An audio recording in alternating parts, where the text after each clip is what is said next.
Alright everybody, I never in my life thought I'd be doing something like this, but we're doing an unboxing video. It's hot. I gotta turn all the fans off to do this, or we're doing it in one take. Might be ugly, but I'm not the type of guy that's still gonna do this several times, get it perfect and make it TV quality. So let's find out what's in the box here real quick.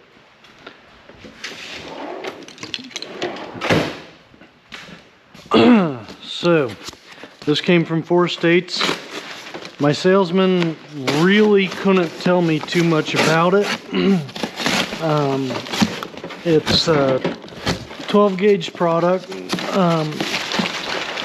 We got a stainless grill surround for InterstateMadeMe, Jermale. And so we've been waiting on this for, I don't know, a couple months maybe, meaning, you know, I paid for this a good while ago. Oh, look, there's some of it coming out on the floor right now already. No big deal. We're not using those. We don't bolt our hoods together. We rivet them. So, yeah, those are not a concern to us exactly. But here we go. Here are some really nice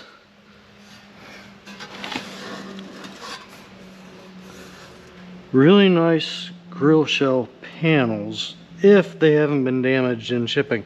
Look at that.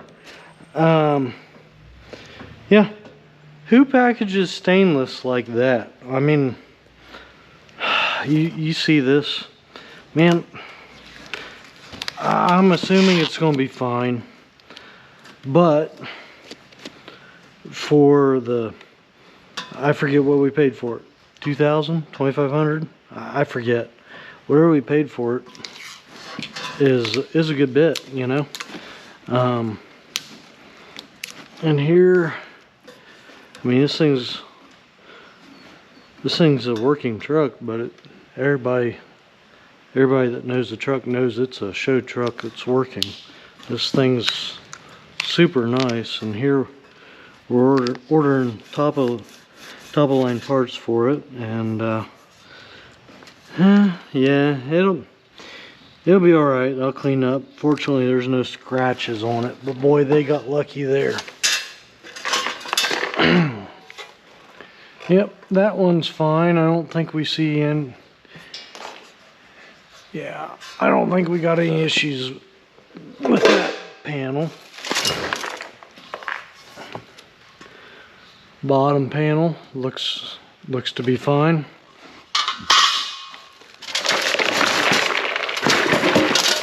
Top panel, beautiful. So why would somebody spend whatever it is, 2,000, 2,500 for a stainless shell? You can get them from every chrome shop for, you know, roughly what, $8 or $9 or $1,000, something like that. I forget. And yeah, well, I'll show you why. Here's your standard stainless shell. It's a lightweight piece of junk. I mean, I don't know if you can see it in the video here or not, but this is thin metal. When you pull the rivets, it just bends on you. So we are at about 0.035, and we go over here to our 12 gauge.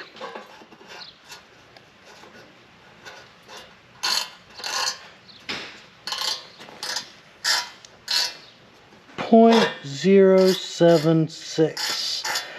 So I'm not a mathematician, but that's over twice the thickness. And so when we pull rivets on these pieces, it's not going to warp the stainless at every rivet. Hopefully there's enough glare here on this piece from the light that you can see even without the rivets still pulling on it. There's dents at every single rivet. And that's what I've always liked better about the aluminum shells that they come with from factory, is they hold their straightness when the hucks are pulled. And the stainless ones that you've always bought in the past, I've never liked them for two reasons. The first being that the rivets warp them so bad, but worse than that, if you've had a hood that had an aluminum shell and then you switch it to stainless and open it, you know the difference right away. Your hood on a stainless shell, it's wavy and you can twist it in any direction you want. It loses all of its structural integrity. And so here with this stainless, you got the best of both worlds. You've got a shell that is super thick and won't warp, and yet it holds its structure, and it's got shine. Better than aluminum, or, you know, with less maintenance than aluminum. I do love the look of polished aluminum, but you get one of these stainless shells that's really solid and straight, you get it cleaned up good, and they always look awesome. Now, my one major disappointment in this kit, and I don't know what we're going to do about it, and Jermale, if you watch this and I haven't talked to you, give me a call. But I assumed that this kit was going to come with a ring to go around the insert, because on a 379 that ring and that insert are on the outside of the shell, and on a 389 they're on the inside. And so I guess we might only have one option. I don't know. I'm gonna have to look into it and call 4 states, check with 12 gauge. I don't know, but what's her face? Jay Farrell. They, I mean, they're making a stainless surround just like this, super thick, super high quality, fits like factory. But they've got a ring to go on their kits that's molded to go over an insert, and it's beautiful. It's great quality, way better than the stainless ring that you usually buy with that junk. I mean, and we could use the ring that goes on that'd be fine. It wouldn't detract from it too much, but I really loved the look of the molded stainless ring that came in the Jay Farrell kit, because like on the outside edge of the insert, you know, it would actually curve down around the edge of the insert, and it gave it a little bit of a three-dimensional aspect rather than just stacking plates of aluminum, or I mean stainless on top of each other. So yeah, we're gonna have to look into that and see what our options are. I don't know. We'll figure out something that looks good, because this truck's going to look good in the end no matter what.